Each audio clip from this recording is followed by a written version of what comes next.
अक्सर वीडियोस पे आपने कमेंट देखा होगा कि इन चीज़ों से कुछ नहीं होता, सब बकवास है, इनको तो कभी पिगमेंटेशन हुई नहीं है, ये क्या पिगमेंटेशन के बारे में बताएंगे, या हम सब कुछ करके देख चुके हैं, हमें कोई फ़ायदा नहीं हो रहा है। और सच बात बताऊं, ये वही लोग हैं जो कुछ भी नहीं करते हैं और यहाँ पे आके कमेंट करके बताते हैं कि हमने सब कुछ कर लिया है, या ये चीज़ें बकवास हैं, या इन चीज़ों से कुछ भी नहीं होता है। यार उनको जाने दीजिए।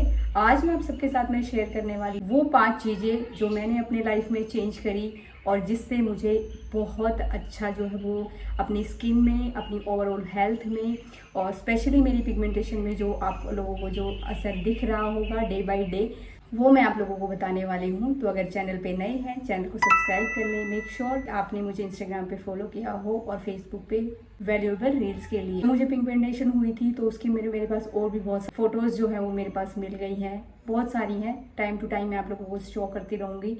जिन लोगों को ये लगता है कि मेरे फेस पे पिगमेंटेशन नहीं थी, मैं समझ सकती हूँ कि जब हमारे फेस पे पिगमेंटेशन होती है तो हमारी सोशल लाइफ जो है ना वो कटने लगती है। क्यों? क्योंकि हम सोशल गैदरिंग में भी जाना छोड़ देते हैं, यहाँ तक कि हम मिरर देखना छोड़ देते हैं। बाहर कहीं जाते हैं तो लोग हमें टोकते हैं, बार बार बोलते हैं कि ये कुछ हो गया है, इसको ठीक कर लो। 70 तरह के जो है हमें ज्ञान देने लगते हैं कि हाँ ये लगा लो, ये लगा लो, ये लगा लो, ये वाली क्रीम लगा लो, यहाँ से मिल जाएगी, इस मेडिकल स्टोर में मिल जाएगी, बहुत। और ये सब चीज़ें मैंने भी फेस करी हैं। मैं आप लोगों से इसको भी पिगमेंटेशन उससे अच्छे से रिलेट कर सकती हूँ और मैं समझ सकती हूँ कि जिसके फेस पे पिगमेंटेशन है वो किस तरीके से जो है उसकी लाइफ हो जाती है, वो किस तरीके से सोचने लगता है सब कुछ। लेकिन जिस दिन से आपने ठान ली, जिस दिन से आपने डिसाइड कर लिया कि हाँ मुझे अपनी स्किन को अच्छा करना है, मुझे अपनी हेल्थ को अच्छा करना है, तो उस दिन से ही जो चीज़ें हैं वो चेंज होनी शुरू हो जाएंगी। तो सबसे पहला फैक्टर है वो है स्ट्रेस को ओवरकम करना। देखिए, स्ट्रेस को अपनी लाइफ से, हम जिस लाइफस्टाइल में रह रहे हैं अभी, जिस एरिया मतलब जिस एरा में हम रह रहे हैं, उसमें मैं ये नहीं कह सकती कि 100% आप उसको ख़त्म कर सकते हैं। मैं ये कह रही हूँ कि मैंने अपनी चीज़ों में जो है वो जो मैं अगर मैं ये कहूँ कि मैं 10 चीज़ों को लेकर स्ट्रेस लेती थी तो अभी वो शायद 1 या 2 होंगी। 7 से 8 जो चीज़ें हैं वो मैंने कम कर दी हैं। तो आपको ऐसा ही करना है। हो सकता है आपका ऑफिस का कुछ स्ट्रेस हो, घर का कुछ चल रहा हो, स्टडी से रिलेटेड कुछ हो, ठीक है, लेकिन आप एक बार ये सोच के देखिए कि स्ट्रेस लेने से होगा क्या। ठीक है, अगर ऐसी कोई चीज़ है जिसका सॉल्यूशन है तो उस सॉल्यूशन को कीजिए, ना कि स्ट्रेस लेके अपने जो है वो माइंड को भी आप मेंटली भी आप अपने आप को जो है वो वीक बना रहे हो, अपनी जो ओवरऑल हेल्थ है उसको भी वीक कर रहे हो। उसके साथ ही हेयर का, स्किन का अलग से बैंड बज गया है, वो अलग है। सबसे पहले आपको यही करना है कि अपनी लाइफ जो है वो जितना जल्दी हो सके, जितना कोशिश करो कि स्ट्रेस को कम करो। दूसरा जो फैक्टर है वो है आप डाइट बहुत अच्छी लेनी। देखो, डाइट का मतलब मैं किसी फैंसी डाइट की तरफ इशारा नहीं कर रही हूँ। आपके घर पे बना हुआ खाना सबसे हेल्दी होता है, तो आप वो ले सकते हैं।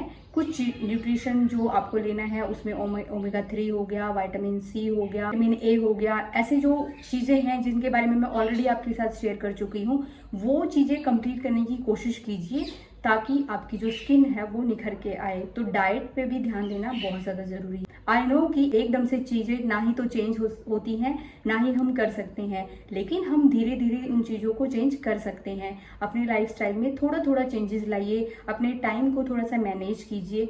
उसके साथ साथ जो है वो आपकी सारी जो चीज़ें हैं वो ओवरऑल जो है वो मैनेज होनी शुरू हो जाएंगी। तीसरी जो चीज़ है वो आपको करना है कोई भी फिजिकल एक्टिविटी। उसमें आपका जिम भी हो सकता है, आपका जो है रनिंग भी हो सकती है, वॉकिंग हो सकती है, मेडिटेशन हो सकता है, या योगा हो सकता है, या कोई ऐसी एक्सरसाइज वगैरह हो सकती है जो आप करते हैं डेली घर पे, वो भी हो सकती हैं। अब यहाँ पे एक्सक्यूज़, घर वाला काम का एक्सक्यूज़ मत देना मुझे, तो वो चीज़ आपको करनी है। और ये चीज़ें जो मैं बता रही हूँ ना, सिर्फ सुननी नहीं है, वो करनी है।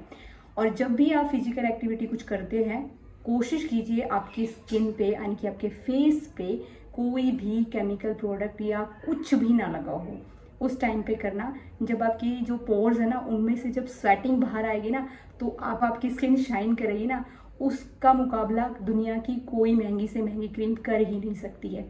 तो कोशिश कीजिए जब भी आप वर्कआउट करते हैं, मेडिटेशन करते हैं, जिम करते हैं, जो भी करते हैं, आप स्किन पे कुछ भी ना लगाएं, ताकि वो स्वेट करेगी तो ऑटोमेटिकली वो जो क्लीनिंग प्रोसेस होती है नेचुरल तरीके से, वो स्टार्ट होगी। तो ये आपको ज़रूर करना है। वर्कआउट हमारे मेंटल हेल्थ को बूस्ट करता है, हमें स्ट्रेस से दूर रखता है, तो ये ज़रूर करना है।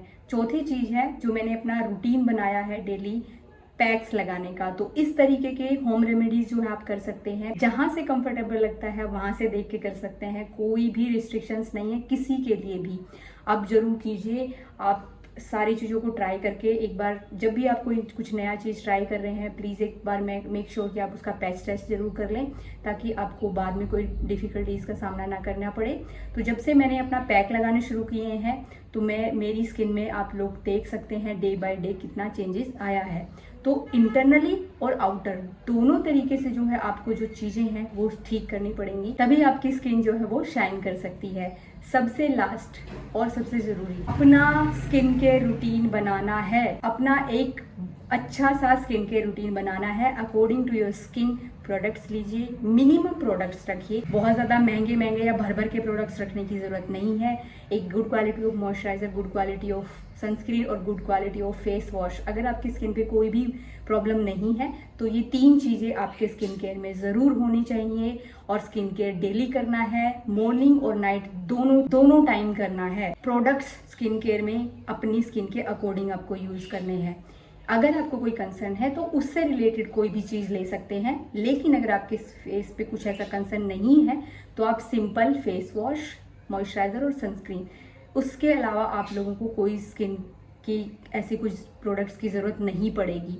लेकिन अगर आपको पिगमेंटेशन है तो बाद में आपको कोजिक एसिड की, विटामिन सी की, इन चीज़ों की ज़रूरत पड़ सकती है। लेकिन जब पैक्स वगैरह लगा रहे हैं तो इन चीज़ों को अवॉइड कर सकते हैं। लेकिन मैंने बताया है कि जब से मैंने अपना स्किन केयर, अब बहुत सारे लोग जो है, सबसे बड़ी मिस्टेक हमारी ना ये हो जाती है, मैं भी जो करती थी पहले, रात को मैं ऐसे ही वो मतलब ठीक है, मैं ये सोचती थी कि दिन में पता नहीं कब लगाया था मॉइस्चराइजर तो हो गया होगा, हट गया होगा, और ऐसे ही सो जाती थी। तो वो धीरे धीरे ना एक लेयरिंग बनती रहती है, पूरा मतलब परत बनती रहती है स्किन के ऊपर, और वो लास्ट में मतलब बहुत दिनों बाद में हमें ना इम्प्योरिटीज़ नज़र आनी शुरू होती हैं। स्किन में जो भी चेंजेस होते हैं ना वो बहुत टाइम बाद दिखते हैं, तो वो धीरे धीरे इतनी ज़्यादा हो जाती हैं और एकदम से ऐसे उभर के आती है ना, तो उन चीज़ों को ना ठीक करना बहुत मुश्किल हो जाता है। तो आप कोशिश कीजिए कि अपना स्किन केयर रूटीन जितना जल्दी हो सके, आप जब आप 20s में हैं तभी से स्टार्ट कर सकते हैं। सिंपल स्किन केयर रूटीन रखिए अपना, और जैसे जैसे आपकी एज बढ़ती है उसके हिसाब से आप अपने प्रोडक्ट्स जो है वो एंटी एजिंग के लेने हैं, या फिर आपको जो है कुछ ट्रीटमेंट लेना है, उस तरीके के प्रोडक्ट जो है वो उसमें ऐड कर सकते हैं। तो ये चीज़ें बहुत ज़्यादा ज़रूरी थी जो कि हम बहुत ज़्यादा निगलेक्ट कर देते हैं। ये चीज़ें मैंने अपनी जो है ओवरऑल हेल्थ के लिए, स्किन के लिए अपनाई है, और सिर्फ सुनना नहीं है, करके देखना है।